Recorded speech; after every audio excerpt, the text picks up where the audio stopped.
today I want to dive into an area of discussion that needs to be reckoned with. We all have created a set of limiting beliefs. These may have come from when we were children, or they may have been invented at various stages throughout our life. They may have been passed on to us from other people in our life, but we are all dealing with beliefs that are no good for our personal journey, our personal growth.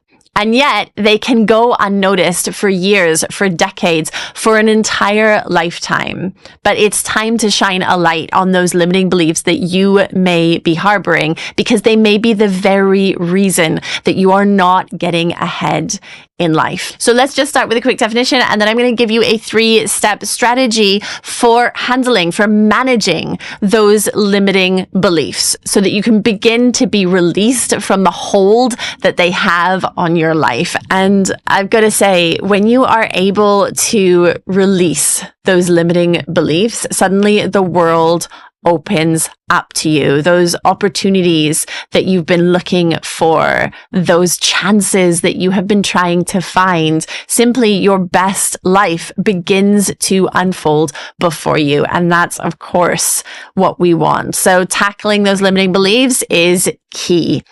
A limiting belief is anything that you believe to be true that is placing limits on how you are able to live your life and the goals that you are trying to achieve. Now, these could be limiting beliefs about yourself. So it could be things that you believe about yourself, that negative self-talk, those things that you say to yourself, putting yourself down. I'm not good enough. I can't do this. This is not the kind of person that I am.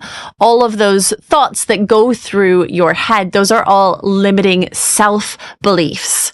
Now, our limiting beliefs are not restricted to only what we think about ourselves. Sometimes people will have a limiting belief about what they conceive a relationship to be, thereby impacting their chances at finding happiness in connection with other people. For example, the belief that no two people can ever be truly happy together, or there is no perfect person for someone. Or alternatively, that there is only one perfect person for someone. And if you don't find that person, you are destined to a life of unhappiness, right? There are so many constructed beliefs around what we think in the world. It might be beliefs around our role in society, or it might be beliefs around the kinds of opportunities that are available. A lot of people harbor certain beliefs around careers, and that there are only certain avenues that are available to them. There are only certain ways of going out and creating a living for oneself. Any area of life can come with it a set of limiting beliefs that have either been constructed by your personal history or by society around you. By checking in with what your beliefs actually are, and taking them through the very simple strategy that I'm going to give you in just a moment, you will be able to see whether or not these beliefs are founded in reality, and also whether or not they are worth holding onto. When we start becoming aware of limiting beliefs, quite often what will happen is we start spotting it in other people. I know in the very beginning of my journey of personal growth, when I uncovered this awareness to the concept of limiting beliefs, I suddenly started hearing them all around me. Suddenly it felt like everybody was going through their own narrative of limiting beliefs on loop. When you begin to have that awareness of other people, it's very easy then to start to investigate your own narrative and spot where those limiting beliefs truly are. And the reason this is so important is that when you are able to let go of your limiting beliefs, suddenly the world becomes open. So there are 3 questions that you need to ask yourself when you identify a belief within yourself. You need to ask yourself 3 questions about that belief. The number 1 question you need to ask about that belief is it justified? Is there evidence for this belief? So let's take a standard example, something that I hear people say over and over and over again. A lot of people out there are saying, I'm no good at this. Fill in the blank. I'm no good at this. I'm not good at this. That's just not my thing. I'm no good at that. Okay, so where is the evidence for that? Is that a justified belief? And here, if you have identified a belief in you and you're asking this first question, is it justified? You need to look for evidence on both sides, because chances are, and you'll see this in another video when I talk about self-belief. So this is a really important journey to go on. Have a look at this video if you are struggling with a lack of self-belief. It is a totally worthwhile pursuit to do this exercise of finding evidence for and against. Not only will it mean that you are challenging your limiting beliefs, but as I say, you will also be helping yourself develop self-belief. So you look at, okay, what's the evidence for and against? So someone says, I'm no good at this. Well, okay, where's the evidence for that to be true? What in their past has shown them that this is true, that they're no good at this? And chances are it's going to be like 5, 6, 7, 8, 9, 10, 11, 12, a dozen things, because that belief has not come out of nowhere. So there have been things that have told you that you're no good at this, fill in the blank.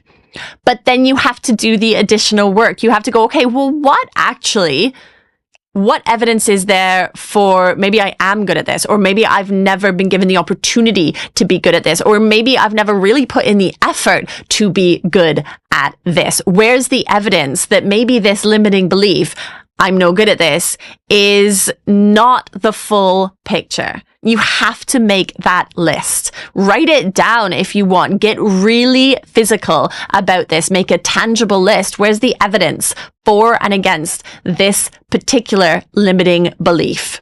When you've asked that question, is this justified? You're going to be starting to get a pretty good sense of whether or not this limiting belief is one worth holding onto. Because if there is evidence against it, if there's evidence to disprove it, if you can show yourself that it is not justified 100% of the time, then you must start shifting the dial, because you owe it to yourself. You owe yourself the benefit of the doubt that this limiting belief is not 100% accurate. And if it's not 100% accurate, then we should no longer be living by it.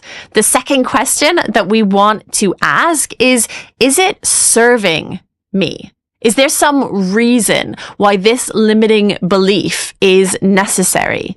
Is it giving me something? Is it fueling me in some way? And here you need to be really honest with yourself, because a limiting belief probably has given you something at some point. Maybe it's given you an excuse not to go after something that is outside your comfort zone. Maybe it has given you a reason for not having done something in the past. Maybe it has served some purpose for you because it has helped you avoid difficult situations.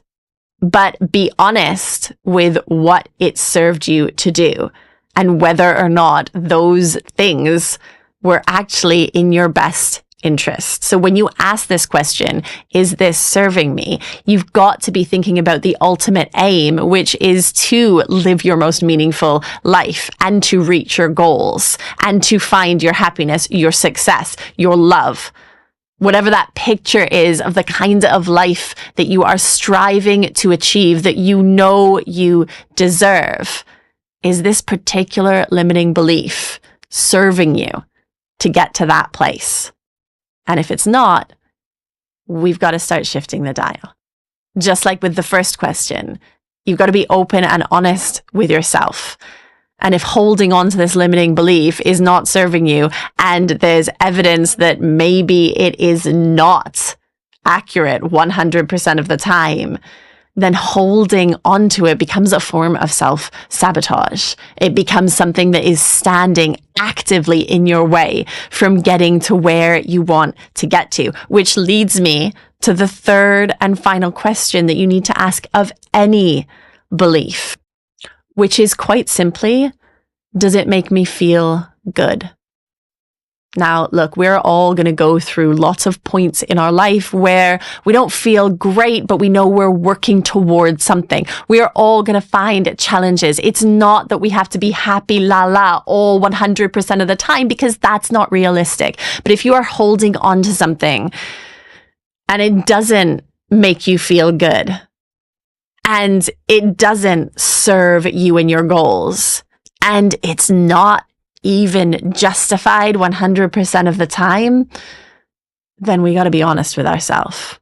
This limiting belief, there's no longer a place for it in our lives. Remember, I started off by saying that every limiting belief that you utter in your head or spoken out loud is a door closing to an amazing opportunity, an amazing future that you deserve.